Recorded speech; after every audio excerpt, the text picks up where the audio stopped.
Subscribe करें हमारे YouTube channel को और बेल आइकन को प्रेस करें हमारे लेटेस्ट वीडियोस को देखने के लिए।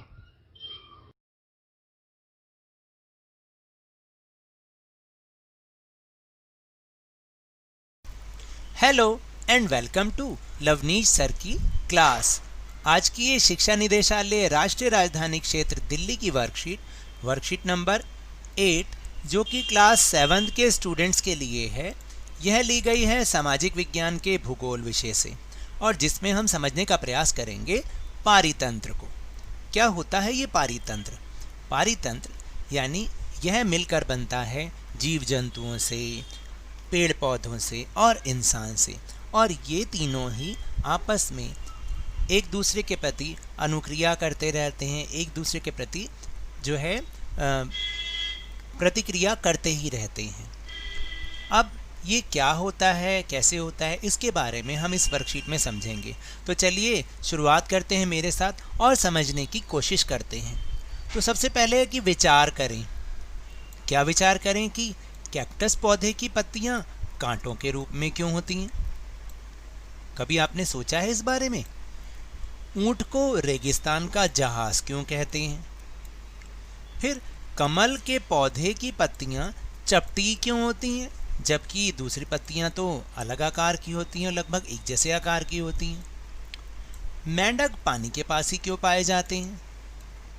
और तटीय क्षेत्रों में रहने वाले लोगों के भोजन का मुख्य भाग मछली ही क्यों है, कुछ और क्यों नहीं है? तो इन सभी प्रश्नों के जवाब अब हम जानने की कोशिश करते हैं। विभिन्न स्थानों पर पाए जाने वाले जीव जंतु, वनस्पति एवं लोगों के रहन सहन के तरीके भिन्न होते हैं, यानी अलग अलग होते हैं। सभी पेड़ पौधे, जीव जंतु एवं मानव अपने आसपास के पर्यावरण पर आश्रित होते हैं। देखिए कि हमारे आसपास, हमारे चारों ओर जो भी पर्यावरण है, चाहे वो प्राकृतिक पर्यावरण है, चाहे वो मानव निर्मित पर्यावरण है, जैसा कि हमने पिछली वर्कशीट्स में पढ़ा हुआ है, पेड़ पौधे हों या जीव जंतु हों या इंसान हों, ये सभी अपने आसपास के पर्यावरण पर आश्रित होते हैं, यानी कि उन पर निर्भर होते हैं। प्राय वे एक दूसरे पर भी आश्रित हैं, जैसा कि मैंने अभी पहले बताया था कि ये आपस में एक दूसरे के प्रति अनुक्रिया करते रहते हैं, मतलब ये सब आपस में जुड़े हुए हैं और इसी पारितंत्र का सब हिस्सा हैं। जीवधारियों का आपसी एवं अपने आसपास के पर्यावरण के बीच का संबंध ही पारितंत्र का निर्माण करता है। तो अब आप समझे कि जीवधारियों का आपस के बीच का संबंध, यानी जो पक्षी हैं, पक्षियों का पक्षी से संबंध, पशुओं का पशुओं से संबंध, इंसान का इंसान से संबंध और अपने पर्यावरण से इनका संबंध, ये सब मिलाकर ही पारितंत्र बनता है। एक पारितंत्र में वह सभी कारक होते हैं जो एक विशिष्ट क्षेत्र में परस्पर क्रिया करते हैं, चाहे वे जीवीय हों या अजीवीय हों। तो कहने का मतलब है कि देखिए, पारितंत्र में सभी प्रकार के कारक शामिल होते हैं। जैसे हमने पिछली बार भी बताया था आपको, इसमें जो जीवित होते हैं यानी जैव कारक भी शामिल हैं और अजैव यानी अजीवीय जो नॉन लिविंग थिंग्स होती हैं वो भी इसमें शामिल हैं। संसार में प्रत्येक विशिष्ट पारितंत्र के पास अपने निर्जीव वस्तुओं द्वारा निर्मित स्वयं की स्थितियां हैं। वह स्थितियां निर्धारित करती हैं कि किस प्रकार की जीव वहां रहने के लिए सक्षम होंगे। यानी देखिए कि हर जगह का जो एक विशिष्ट पारितंत्र होता है, वह अपने जो उस पारितंत्र की स्थितियां हैं उसको निर्धारित करते हैं, और ये भी निर्धारित करती हैं ये स्थितियां कि किस प्रकार के जीव जंतु वहां पर रहने के लिए सक्षम होंगे। यानी वो किस प्रकार के, अगर मान लीजिए सर्दी का मौसम है तो वहाँ पर उसी प्रकार के जीव ही तो होंगे ना। जीव जंतु केवल वहीं पनप सकते हैं जहाँ पर उनकी ज़रूरतें पूरी होती हैं। अब मान लीजिए कोई जैसे बर्फीला भालू है, उसको रेगिस्तान में छोड़ दें, क्या वो जी सकता है? क्या उसका जीवन वहाँ पर संभव है? नहीं, क्योंकि वो तो अपने उस पारितंत्र पर निर्भर करता है, उसकी कंडीशंस पर, उसकी स्थितियों पर निर्भर करता है। अब जैसे अधिक वर्षा वाले वन, घास स्थल, रेगिस्तान, पर्वत, झील, नदी, महासागर एवं छोटे से ताल का भी एक पारितंत्र हो सकता है, यानी उसमें रहने वाले जीव जंतु या जो भी निर्जीव वस्तुएं हैं उन सबको मिलाकर भी अलग अलग घटकों का अलग अलग पारितंत्र हो सकता है।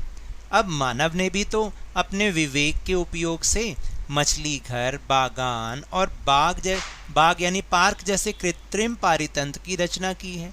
तो मनुष्य ने भी अपने दिमाग से, अपने कौशल से एक कृत्रिम पारितंत्र यानी आर्टिफिशियल खुद से बनाया है एक पारितंत्र, जैसे जिसमें मछली घर भी होता है, बागान भी होता है और बाग भी होता है, यानी वो उस जगह के आनंद अपने उन चीज़ों को बना के वो ले लेता है। तो इस तरह पारितंत्र वह तंत्र है जिसमें समस्त जीवधारी आपस में एक दूसरे के साथ और पर्यावरण के उन भौतिक एवं रासायनिक कारकों के साथ परस्पर क्रिया करते हैं जिसमें वे निवास करते हैं। ये सब ऊर्जा और पदार्थ के स्थानांतरण द्वारा संबद्ध हैं। तो अब आपको समझ में आया ना कि पारितंत्र किन किन से मिलकर बनता है, जिसमें इंसान, मानव भी होता है और जीव जंतु भी होते हैं और पेड़ पौधे भी होते हैं। तो इनका आपस में भी संबंध होता है और अपने पर्यावरण के साथ भी संबंध होता है और ये सब मिलकर ही पारितंत्र बनाते हैं। तो अब हम चलते हैं अपने प्रश्नोत्तर की ओर। निम्नलिखित प्रश्नों के उत्तर दीजिए। जो पहला प्रश्न है ना कि पारितंत्र कैसे बनता है, तो पारितंत्र कैसे बनता है इसका उत्तर यहाँ पे लिखा है कि वह तंत्र जिसमें समस्त जीवधारी आपस में एक दूसरे के साथ तथा पर्यावरण के उन भौतिक एवं रासायनिक कारकों के साथ परस्पर क्रिया करते हैं जिसमें वे रहते हैं यानी निवास करते हैं, और ये सब ऊर्जा और पदार्थ के स्थानांतरण द्वारा संबद्ध हैं। तो मैं यहाँ लिख भी देता हूँ कि ये है उत्तर नंबर 1। तो आपको यहाँ से देख के ये उत्तर करना है। ये है उत्तर नंबर 1। फिर इसके बाद है दूसरा प्रश्न, इनमें से कौन सा प्राकृतिक पारितंत्र नहीं है? अभी हमने ऊपर समझा भी है। मरुस्थल वो भी प्राकृतिक है, वन वो भी प्राकृतिक है और समुद्र प्राकृतिक है। एक पार्क है जो कि प्राकृतिक पारितंत्र का हिस्सा नहीं है। तो फिर तीसरा है कि दिए हुए संकेतों की सहायता से पारितंत्र को पहचानिए। तो जहाँ पर मछली भी है, पानी भी है, कमल का फूल है, तो वो कौन सा पारितंत्र है? तालाब। फिर है रेत, ऊंट और कैक्टस का पौधा, यहाँ पर पौधा लिखना है। ये कहाँ पर होंगे? मरुस्थल, यानी ये पारितंत्र मरुस्थल का है। फिर घने पेड़, जंगली जानवर और मिट्टी, ये कहाँ पर होते हैं? वन में।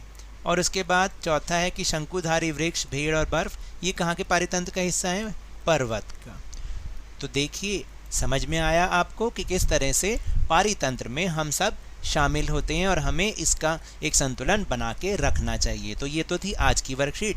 अगर मेरे इस तरह समझाने से आपको थोड़ा सा भी समझ में आया हो तो इस चैनल को ज़्यादा से ज़्यादा सब्सक्राइब कीजिए, लाइक कीजिए और बहुत ज़्यादा शेयर कीजिए। और हाँ, मेरे साथ इसी तरह वर्कशीट को समझते रहिए, लेकिन ध्यान और मन लगाकर पूरी मेहनत के साथ पढ़ते रहिए।